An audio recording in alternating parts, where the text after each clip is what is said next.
What does it take to succeed as a startup founder? Is it innate or is it something we can learn? I recently sat down with Dan Olsen, author of the Lean Product Playbook, to talk about the qualities that distinguish great entrepreneurs. In this video, you're going to learn about the 4 types of startup founders and which type is most likely to succeed. So Dan, here's that 2x2 entrepreneur success matrix that I showed you the last time we talked. Along the x-axis, we have product vision from low to high. And along the y-axis, we have market feedback, also going from low to high. Each quadrant represents a different balance of 2 qualities, the strength of vision and willingness to listen to market feedback. I'm curious, what is it about this matrix that resonates with you? There's this great motto in the product world, which is strong opinions loosely held. What's the change you want to make in the world? How do you want to create more value for your customers? That's the vision and ego. And if you don't have an opinion on that, then what are you going to do? You're just floating in the breeze without any guidance, right? Any direction that you're sailing in. And then the flip side, loosely held, is, yeah, I'm going to have an opinion, but once I get market feedback and real evidence and data, I'm totally going to change that opinion based on what I learn. And so I think this 2x2 captures those 2 essential elements that when one is innovating or trying to create a new successful product, both are important. So let's talk about each of the 4 types of entrepreneurs, starting with the Wantrepreneur, who lacks a strong, coherent vision and isn't actively seeking market feedback. Basically, entrepreneur is someone who is on the sidelines like, yeah, I think there's this idea, but they don't really flesh it out. They don't have a lot of conviction. And so they don't actually get off the chair and do it.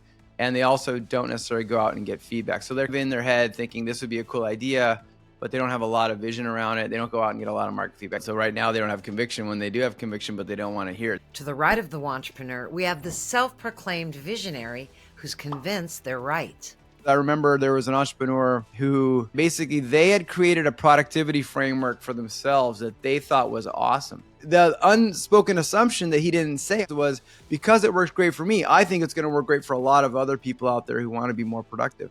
And then he went and built his software and he went out there and he realized, oh boy, it doesn't resonate with people. If you're not clear on your target customer, you often fall into the trap of believing you are the target customer. And then the entrepreneur didn't succeed because it was a fallacy that everyone else wanted to manage things the way that he did. That was a bad hypothesis. Besides vision, the other quality that great entrepreneurs have is a willingness to listen to market feedback. We also always have this debate of persevere or pivot, right?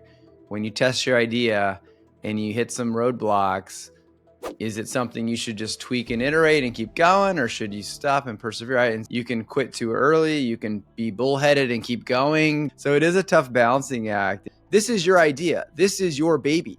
When I was CEO and co-founder of a startup, that idea was intertwined with my identity. And I was excited, right? But as tough as that is to hear negative feedback or constructive feedback, you gotta wanna deal with the reality. Right? That's at the end of the day, you're either dealing with the reality and evidence or you're not. And one thing to be really explicit is you can get lucky in this quadrant. The odds are super against you because it is pure luck at that point. The reason to be market driven is your odds go way up, right? Your odds of success go way up because you're dealing with reality and you're responding to market feedback. Anyway, yeah, I think it's a balancing act of persevere versus pivot. But the key thing from low to high on that y-axis is, do you want to hear it? Do you want to hear the feedback? Do you want to hear the truth? Do you want to live in reality and adapt your ideas? Or you're like, no, I'm so convinced this idea is right. I don't care what anybody says. I'm just going to keep pushing this thing, right? Now, let's talk about the 3rd quadrant in the top left corner. These are the people who are always pivoting. They listen to market feedback, but they don't have a strong vision to guide them. This is where you often see people jumping on the latest bandwagon. Like right now, Gen AI. There are a lot of people just doing Gen AI startups because guess what? That's the hot thing. That's the shiny object now. It's almost like you have no rudder. You're like on a ship. You're not steering in any direction. And you're hoping the market's going to magically tell you where to go and they magically deliver stuff, and they're not, right? And I would jokingly say, if you pivot 3 times, you've gone in a circle. So you want to be flexible, but you don't want to just have no rudder and no direction, right? And that brings us to the 4th quadrant in the top right corner. Successful entrepreneurs have both a strong vision and an eagerness to listen to market feedback. You have to have an initial vision. It doesn't have to be exactly right. If you think about aiming something, or you're aiming at something, you don't have to aim it just right. You have to be in the right ballpark. And then if you get out there and listen to market feedback, I believe the market will guide you in the right direction. But they're not going to give you the initial vector. They're not going to say, here's what you should do. The analogy I use is like a torpedo. When you shoot a torpedo at something, you don't have to get the angle of the aim exactly right. You just get it in a general 30 degree, 40 degree.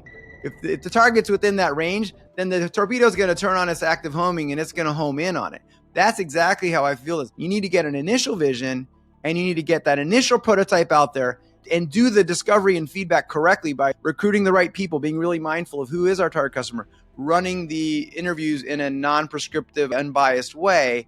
If you do that, they will nudge your torpedo. They'll nudge your vision 5 degrees left or 10 degrees right to where you're going to be delivering more product market fit. But you can't start from scratch. That can't be bootstrapped. You have to have the initial vector, the initial opinion, and get out there and talk to people. And then the journey kind of starts. That's how I've seen it in my career. So, where do you fall in the entrepreneur matrix? How do you balance the conflicting demands of having a strong vision and a fierce willingness to listen to market feedback? To get some answers, download your free entrepreneur cheat sheet with actionable tips for each kind of entrepreneur. The link is in the description below. Let's get smarter together. See you soon.